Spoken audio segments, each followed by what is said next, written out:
Kung bago ka pa lang sa aking YouTube channel, please subscribe at i-hit ang notification bell para updated ka sa aking bagong videos.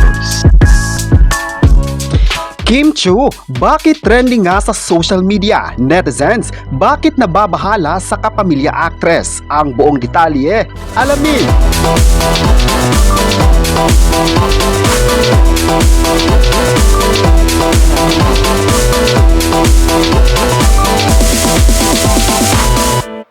Ngayong araw ay patindi ng patindi ang naging balita sa Kim Pao. Litas nga ngayon na usap-usapan ng mga mimang netizens ang pag-unfollowan sa isa't isa ni Kim Chiu at atin niyang sila Cam Chiu. Napansin nga ito ng mga followers ng Chinita Princess at super affected sila. Kaya agad nag 1+1 ang netizens at fans. Mukhang may mabigat daw na di pagkakaunawaan ng Chiu sisters.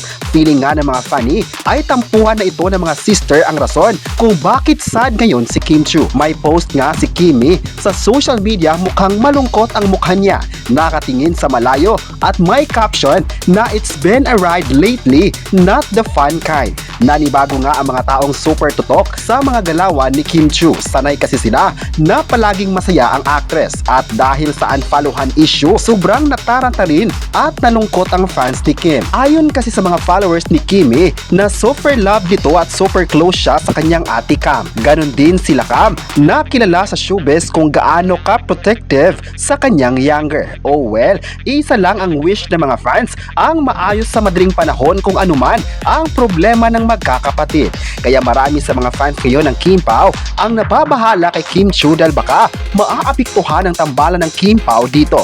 May nagsabi nga na baka hindi makapag-focus ang actress at TV host sa mga serye na gagawin nito, kabilang na ang The Alibay na kasalukuyan nilang ginawa ni Paolo Abilino.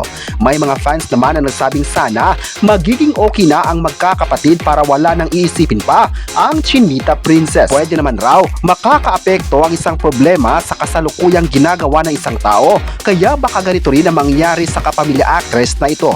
May mga netizens naman ang umaasang hindi magtatagal ay magiging okay din ang lahat dahil nagdadasal din ang mga fans na malalampasan ang challenge na ito sa buhay niya. Hindi dapat magiging big deal ang problema na ito para mas makakagawa pa ng mga serye ang Kim Pao at maging okay ang kanyang concentration sa buhay artista. Kaya naman, kahit naman daw sino, kapag problema na sa pamilya ang involved, ay talagang maaapektuhan talaga ang bawat isa, ay need itong maayos agad.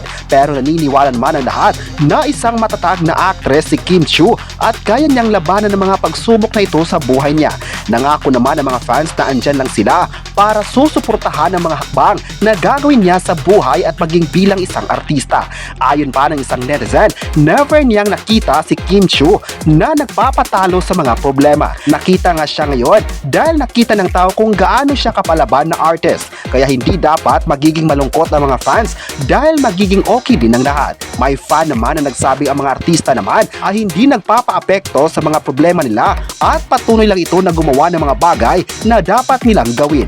May netizen naman na nagsabing hindi kailanman magiging issue sa kapamilya dahil mula noon at hanggang ngayon ay makikitang marami pa rin ang sumusuporta sa kanya. Thankful naman ang lahat sa artist na ito dahil palaba at magaling sa larangan ng pag-arte.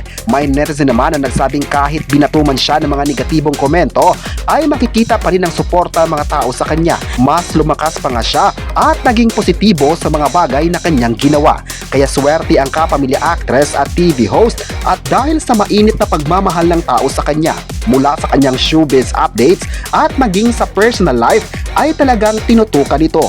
Kaya hindi talaga mawawala ang pagmamahal ng mga tao sa kanya dahil maliban sa napaka-humble nito ay likas na magaling na artist. Sana raw ay magtuloy-tuloy pa ang mga blessings na makukuha ng actress na ito sa showbiz. Makikita naman na mas lalong lumakas ang fandom ng Kim Pao sa ngayon dahil sa kanilang sincere na pagmamahal sa lahat ng mga tagahanga. Ayon pa ng mga fans, kahit sa mga public places ay makikita ng mga tao kung gaano nila minahal. Kaya collaborative connection lang daw ito. Kaya maganda raw ang pakikitungo ng mga artist sa mga fans ay talaga namang makakakuha rin ito ng magandang suporta mula sa mga tao. Thankful talaga ang mga fans na hanggang ngayon never huminto ang bida ng The Alibi na gawin ng mga serye na request ng mga fans. Ang The Alibi ay isang serye na mula sa request ng mga tao at kaya mas lalong uminit ang pagmamahal ng mga supporters dahil sa mga proyekto na kanilang ginawa sa industriya. Ayon pa ng mga fans, excited talaga sila na maging okay na ang Chu Sisters para sisiglan na naman ang buong Kim Paulandia. Grabe naman talaga ang suporta ng lahat sa mga artist na ito dahil puro positibo lang ang hatid nito sa mga viewers at maging sa mga fans. Kaya deserve talaga nila na mas makikilala pa sa global arena. May mga bashers man sila, ngunit hindi nito matitinag ang suporta ng mga tao sa kanila. Pilit bang ipinatumba ang kanilang tambalan, ngunit bumuhos pa rin ng mga magagandang komento ng mga netizens. Sa kabilang banda naman ay nilinaw ng kapamilya actor na si Kali Chari ang mga naglalabasang chismis tungkol sa kanila ng ultimate leading man na si Piolo Pascual. Hanggang sa ngayon kasi ay marami pa rin ang naglalagay ng mali siya sa relasyon ni Papa P bilang malapit na magkakaibigan.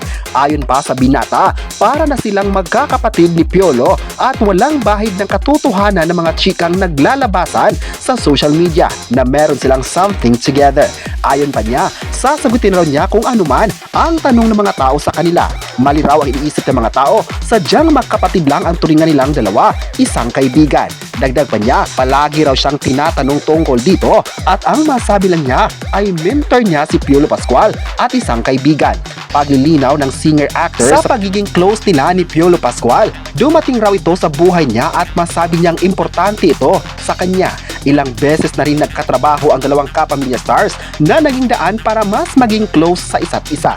May bago rin silang proyekto na malapit nang mapapanood na madlang people. Natanong din si Kali Chari tungkol sa kanyang buhay. Ayon pa niya, may oras raw sa pagmamahal kung sa tingin mo mag-feel mo ito.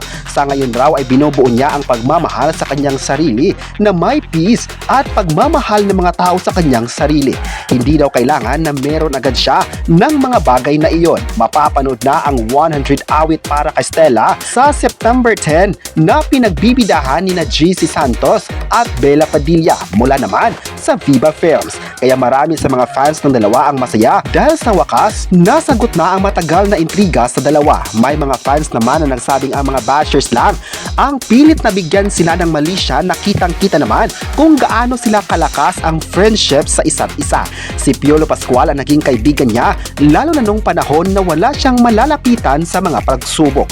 May mga netizens naman na nagsabing kapag ang isang artista ay sikat, talagang kakapitan ito ng mga bashing.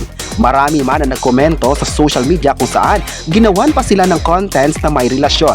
Hindi nagpapatinag ang dalawa na huwag sagutin ito dahil alam nilang magkakaibigan lang ang meron sila. Kayo, ano ang masabi nyo na nagkaroon umano ng di pagkakaunawaan sina Kim Chiu at ang kanyang kapatid? I-comment na kung masaya ba kayo sa achievements na nakuha ng Kim Pao at huwag kalimutang i-subscribe ang ating YouTube channel.